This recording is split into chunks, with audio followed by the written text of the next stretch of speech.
Sejam bem-vindas e bem-vindos a Batmatrix.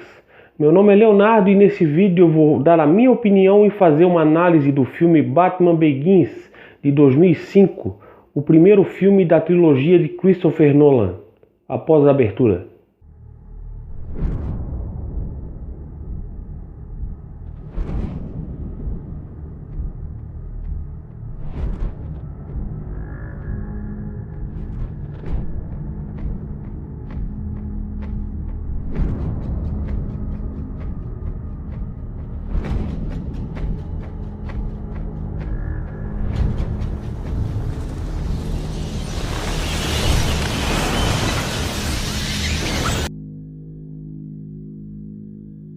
Como vocês já viram, o filme começa bem, né? Essa abertura eu achei muito boa na época que eu vi, desde a primeira vez no cinema, e continuo achando hoje. Um dos grandes pontos positivos desse filme é a trilha sonora do Hans Zimmer, né? O Hans Zimmer mandou muito bem nesse filme aqui. O filme já começa bem, né? Começa já com aqueles tambores ali, a cena dos morcegos. Vai para as memórias dele, eu vou dar uma focada aqui nas memórias. Mostra o passado dele, ele cai no poço, quebra a perna, vê os morcegos. Ali começa o trauma dele, o medo dele dos morcegos, né? O pai dele vai resgatar ele, fala aquela frase: "Por que caímos? Para aprendermos a ficar de pé", frase que vai ser usada novamente no filme perto do final. Mas eu acho que um dos pontos negativos desse passado é a pouca participação da mãe dele. Acho que a mãe dele deveria ter uma importância maior nessas lembranças. O pai pode até ter tido uma importância maior, mas a mãe deveria ter mais importância. E eu falo isso por vários motivos. Um deles é que eu fui criado numa casa que tem muito mais mulheres do que homens. E o meu pai morreu quando eu tinha 11 anos. E sei que as mulheres têm muita importância na minha vida e na vida de muita gente. O Bruce Wayne acorda na prisão. Quando eu vi o Christian Bale, eu não vi o Batman ali, mas até o final do filme eu já estava vendo, e para mim é o melhor Batman até o momento. Gosto do Batman do Michael Keaton, do Ben Affleck, e estou botando fé no Batman do Robert Pattinson, no filme do Matt Reeves, mas até o momento, para mim, o melhor Batman é o Christian Bale. Na prisão tem a cena da luta, que na minha opinião foi usado aquele monte de corte para passar uma impressão de caos. Você está cercado por 6 inimigos, você vê um braço, uma perna, você defende e contra-ataca. Acho que foi essa a intenção, porque o Christian Bale é um ator muito dedicado, tanto é que ele estava vindo de um papel onde ele emagreceu muito, ele teve que ganhar massa muscular para o filme do Batman, e ele ficou tão grande que não cabia no traje que já tinha sido feito. Então ele teve que perder massa muscular para caber no traje. Dedicação não falta para o Christian Bale, né? Os guardas da prisão chegam. O Bruce Wayne diz que não precisa de proteção, mas a proteção não é para ele, porque ele é o vilão naquela prisão, né? Na cela ele encontra o Henry Ducard, que nesse momento ainda não era o Ra's al Ghul, na minha opinião, na visão que eu tive reassistindo o filme para gravar o vídeo. Acho que o Ra's al Ghul era o personagem do Ken Watanabe naquele momento, e quando o Ra's al Ghul do Ken Watanabe morre, o título de Ra's al Ghul é passado para o Henry Ducard. Na cela, o Henry Ducard e o Bruce Wayne têm um diálogo legal que termina com o Henry Ducard falando: "Quando o homem se dedica a um ideal, não pode ser ferido e nem morto, e se torna algo mais, em uma lenda." Existe uma frase muito parecida numa HQ, Batman 9 Vidas, que é uma HQ noir, que também muda muitas coisas de muitos personagens. Um exemplo é o Dick Grayson. Não é o Robin, ele é um detetive, mas acaba sendo um ajudante do Batman na história da HQ. É uma HQ muito legal. Daí tem um salto temporal, Bruce Wayne é libertado, com certeza por influência da Liga das Sombras. Sobe a montanha, passa um baita de um trabalho, e quando chega no QG da Liga das Sombras, acha que vai ganhar um cafezinho, uma caminha quente, mas o Henry Ducard pergunta para ele: "Você está pronto?" O Bruce Wayne vai responder: Eu mal consigo, ele nem termina de falar e já começa a apanhar. Durante aquela luta tem um diálogo interessante que termina com o Henri Ducard perguntando: qual é o seu medo, Sr. Wayne? O medo é algo muito abordado aqui, acho bem interessante. Medos e traumas, nós temos isso, temos que aprender a superar isso e buscar ajuda. E o Batman usa o medo para combater o crime. Ele usa o medo como uma ferramenta. E como o próprio Henri Ducard diz, teatralidade e ilusão são armas poderosas. Seja mais que um homem na mente do seu inimigo. No treinamento, ele aprende várias artes marciais, uma delas é ninjitsu, o que explica como que o Batman some de uma hora para outra, aquela coisa que sempre existiu em filmes e animações. Daí tem a luta da geleira, que é uma luta muito boa. A trilha sonora, o Hans Zimmer destruiu nesse filme, né?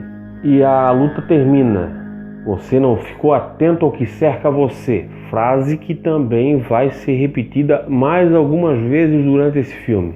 O Bruce Wayne vai para a última parte do treinamento, que ele inala a fumaça da flor azul, que é um alucinógeno e também amplifica os sentidos. Ele tem que achar o Henri Ducard no meio de um monte de ninja.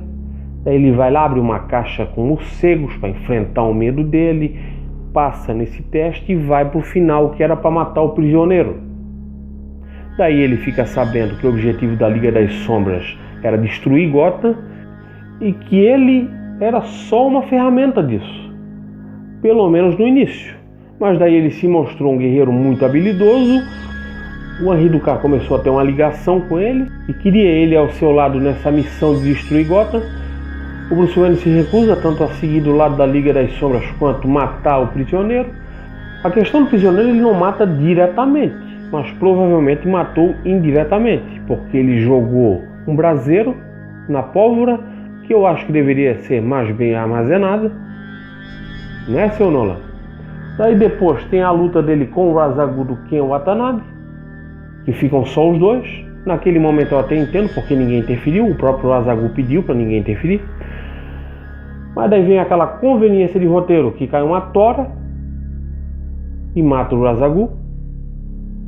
Um artifício usado pelo Nolan para o Batman não matar o Ra's al Ghul diretamente, sendo que ali ele matou um monte de gente indiretamente, causando aquele incêndio e aquelas explosões. No fim da cena, ele salva o Henri Ducard na beira do penhasco, que é uma cena legal. A cena é legal, só que ela não faz sentido. Aquilo ali poderia ser resolvido de outra maneira. O Batman volta para Gotham. No avião ele já está falando que não é possível fazer o que ele quer sendo apenas um homem. Ele precisa de um símbolo, algo que não precisa nem ser ele, né? O símbolo Batman, o título Batman. Assim como existe o título Ra's al Ghul, existe o título Batman. Não importa quem está por baixo do capuz. Chegando em Gotham, ele começa a investigar, vê que o Gordon é confiável, mas antes vai nas empresas Wayne procurando trabalho e mostrando que está vivo. Encontra o Lucius Fox e adquire o traje de infantaria avançada. Vai para a primeira missão, vai no escritório do Gordon, na fuga quase se mata, já podia ter acabado a carreira por ali mesmo. É a primeira falha, isso é compreensível. Daí, após essa falha e essa quase morte, ele volta nas empresas Wayne para falar com o Lucius Fox e arrumar uma capa, né? Um planador para fazer base jump em Gotham. Tá lá conversando com o Lucius Fox, que já está irritado por ser tirado para trouxa pelo Bruce Wayne, né? Que não quer dizer para que ele está pegando esses equipamentos. Aí o Bruce Wayne dá uma olhada para um lado e vê um carro coberto por uma lona. O Lucius Fox diz: o senhor não vai se interessar por aquilo? Ah, vai. O Tumbler. O Batman dá uma voltinha daquela cavada, olha pro Lucius Fox e teria na cor preta. O Tumbler é um Batmóvel de respeito, né? É um dos melhores já feitos. Pode vir Batmóvel muito melhor aí, mas o Tumbler tem um lugarzinho dele guardado na memória. Então tem a primeira aparição. No make-off é falado que aquela cena foi feita para mostrar o ponto de vista dos criminosos. Eles estão lá andando no meio dos contêineres, de repente some um, tu tá andando, de repente o cara que estava atrás de ti sumiu, passa um vulto e carregou o outro, O cara com a metralhadora já não sabe mais o que fazer e pergunta: onde é que você tá? E o morcegão tá onde? Já tá ali atrás dele. Aqui. Ele vai lá, luta com o resto dos capangas, o Falcone já tá apavorado dentro do carro e pergunta: quem é você? É o Batman, né, meu querido?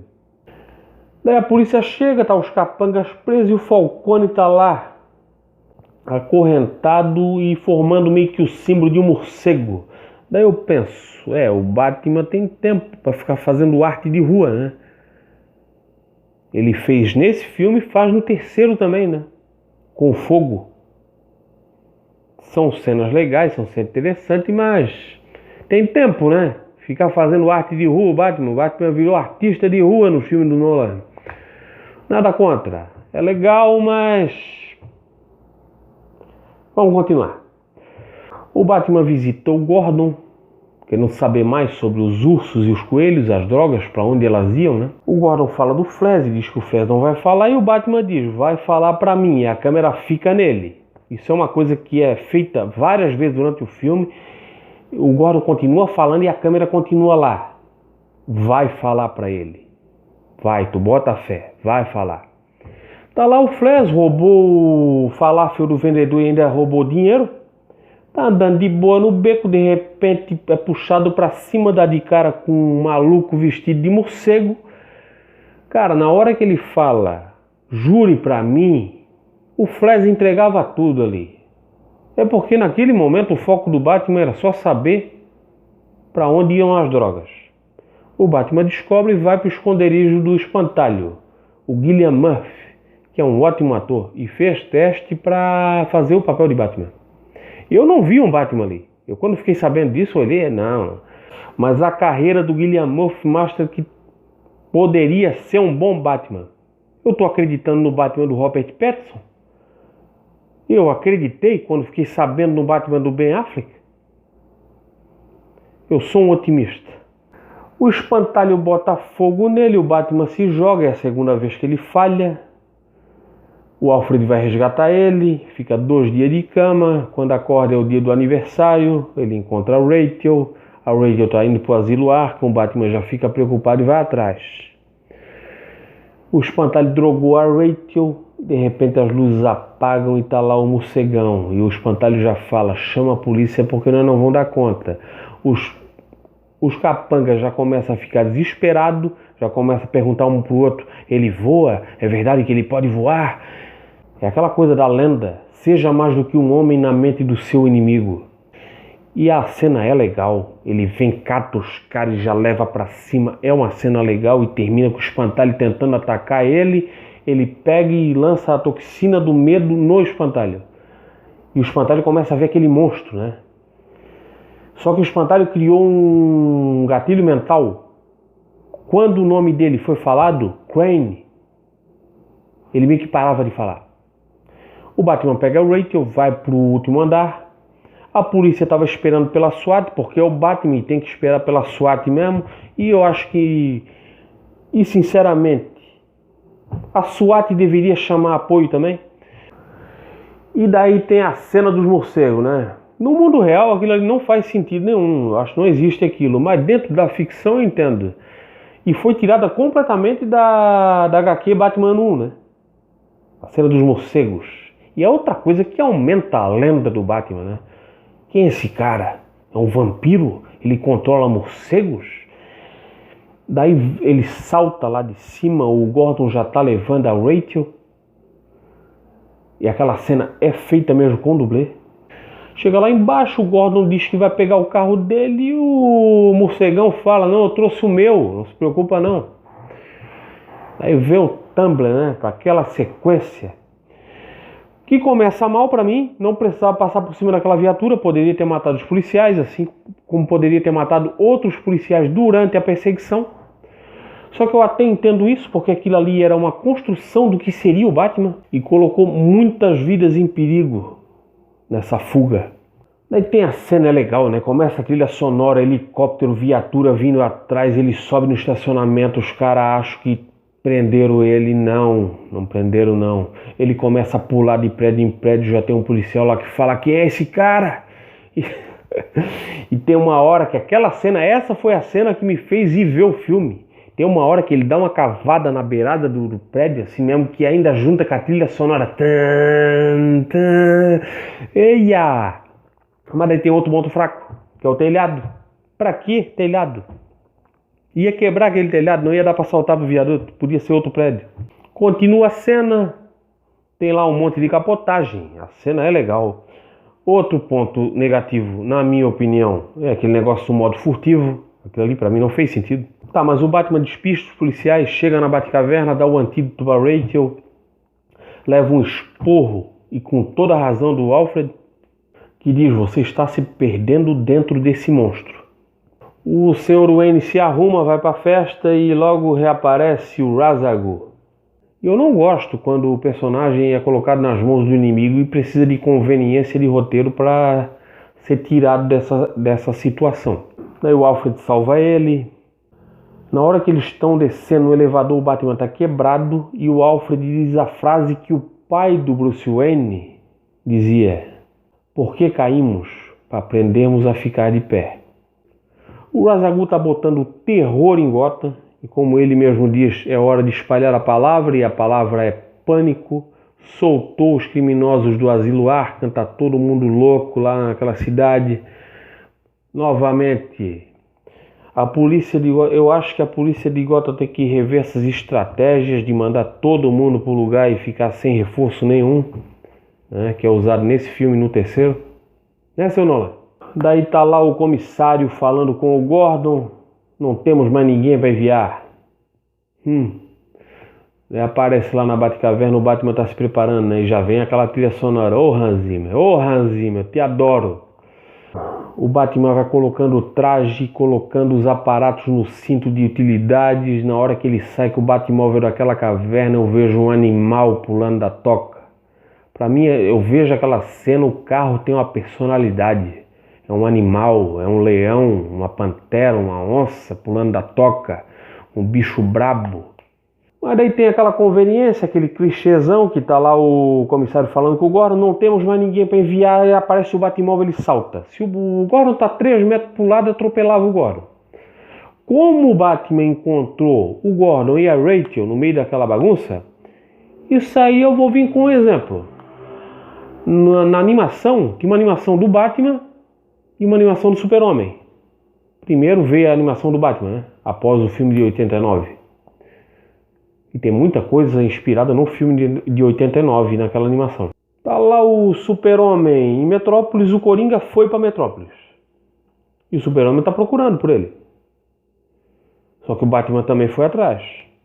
E chega um momento que os dois se encontram. O Batman já golpeia o Super-Homem, o Super-Homem dá um empurrão que joga o Batman longe. Aquela coisa, os dois se desentendem a princípio, um não gosta do outro a princípio, né? Muito parecido com o que aconteceu no Batman vs Superman do Snyder. O Super-Homem usa a visão raio-x e descobre que é o Batman, que é o Bruce Wayne. E vai pra casa, tranquilão. Daí o Super-Homem está em casa falando com a Lois no telefone. E a Lois diz que vai entrevistar o Bruce Wayne. O Super-Homem já não gosta, né? Eu não gosto muito desse cara, não. Daí o seu Clark Kent olha para a capa dele e vê um rastreador. Ele já começa a olhar em volta assim, vai na janela e olha lá longe, em um prédio lá longe, tá lá o morcegão com binóculo. Descobrisse minha identidade, azulão? Estás pensando que tá lidando com quem? É o Batman, meu querido. Não se brinca com o Batman, tá? Só para constar. É o homem do preparo. Ou seja, provavelmente ele encontrou o Gordon e a Rachel usando rastreadores. Ele vai lá, ele diz pro Gordon usar o Batmóvel para fazer uma missão que até o momento a gente não sabe o que é. Salva a Rachel. Quando ele vai saltar do prédio, ela pergunta: quem é você? Ele diz: não é o que eu sou por fora, e sim o que eu faço que me define. E ele pula, e todo mundo começa a berrar, vendo um monstro planando. O Ra's al Ghul já está lá, levando o emissor de micro-ondas pro trem, começa a olhar para trás, tá vindo alguma coisa aí. Tá vindo um bicho aí, o bicho é brabo. O Batman pouso, o Ra's al Ghul fala: você usou teatralidade e ilusão ao pé da letra. Aí tem uma conversa ali cheia de ironia dos dois lados, que termina: posso bater em alguns capangas? O Batman pergunta. O Ra's al Ghul vai embora e o Batman fica com os capangas. Passa um trabalho ali. A luta não é tão legal, mas o estilo de luta usado é bem legal. É uma arte marcial criada por dois irmãos. É uma arte marcial bem legal. Daí o Batman cai no meio do bolo de maluco lá que estão tudo infectados pela toxina do medo. Passa um trabalho para sair, mas consegue pegar o bate-gancho, joga no trem e vai pendurado. E aquilo ali é outra cena que era um dublê. Claro que não pendurado num trem, numa velocidade altíssima daquela. Mas estava pendurado e estava se movendo. Claro que aquilo é acelerado depois na edição, né? Ele entra no trem, já pousa e dá uma encarada no Ra's al Ghul. Que olha, meu amigo, o Ra's al Ghul se assustou ali. O homem pode ser brabo, pode ser... Não, mas ali, aquela encarada ali, meu amigo... E é outra daquelas cenas que eu falei, que a câmera fica, né? Tem a cena do primeiro encontro com o Alfred, que a câmera fica lá quando ele diz, ele vai falar pra mim. Isso é usado várias vezes durante o filme. Tem uma luta, o Batman passa muito trabalho. Naquele momento ali, ele não é tão bom quanto o Ra's al Ghul. O Ra's al Ghul é superior a ele, tanto em conhecimento, em experiência, é superior. Mas o Batman já tinha destruído os controles do trem e o plano era o Gordon destruir o trilho do trem, né? Acho que aquilo ali poderia ter sido feito mais longe das empresas Wayne, que era a fonte onde o trem não poderia chegar. Mas não seria uma cena tão dramática. Tudo bem. Eu faria de maneira diferente, para não ficar esse clichêzão. Daí volta pro trem, o Batman está imobilizado pelo Ra's al Ghul, começa a falar, e uma das coisas que ele diz: você não vai conseguir parar o trem. E o Batman responde: quem disse que eu quero parar o trem? Naquele momento o Ra's al Ghul se desconcentra, o Batman sai, ataca o Ra's al Ghul e faz uma menção de que vai matar o Ra's al Ghul ali. Até o próprio Ra's al Ghul fala: agora você está pronto para fazer o que é necessário? E o Batman responde: não vou matar você, mas também não tem que salvá-lo. Ele pega, sai do trem, sai planando, o Ra's al Ghul aceita a morte, fecha o olho, aí tem aquela planada, o trem explode e a cena é legal, é uma cena bem legal. O Batman salva Gotham City, tem um salto temporal, estão lá nos escombros da mansão Wayne, o Alfred já dá a ideia de reforçar os alicerces, dá uma reformada na Batcaverna, dá uma namoradinha com a Rachel, a Katie Holmes. Entregou algo satisfatório nesse filme. Acho que no segundo ela não conseguiria entregar, por isso foi trocada. Mas nesse filme foi satisfatório. O Batman dá uma namoradinha porque ele não é o Homem de Aço, ele é o Cavaleiro das Trevas. E vamos para a cena final. Tá lá o Gordon, já fez um bate-sinal, o Batman gostou. Falam sobre a criminalidade, sobre os bandidos estão mais bem equipados do que a polícia. E daí ele vai para a beira do prédio, salta e abre a capa e vem a trilha sonora e o filme acaba bem pra caramba, assim como começou. É um filme que tem muita importância para mim e para o Batman, né? Que se esse filme não fosse bem, talvez não existisse os outros dois, porque o Batman já estava na geladeira por causa dos filmes do Schumacher. E se esse filme não fosse bem, talvez não teríamos um dos maiores filmes de heróis de todos os tempos, que é O Cavaleiro das Trevas, com a baita atuação do Heath Ledger. Acho que Batman Begins é um filme que tem pontos fracos e também tem muitos pontos positivos. É um bom filme, vale a pena ser visto. Essa foi a minha opinião do filme Batman Begins do diretor Christopher Nolan. Uma breve opinião. Se gostou do vídeo, deixe seu like, se inscreva, faça o seu comentário e compartilhe.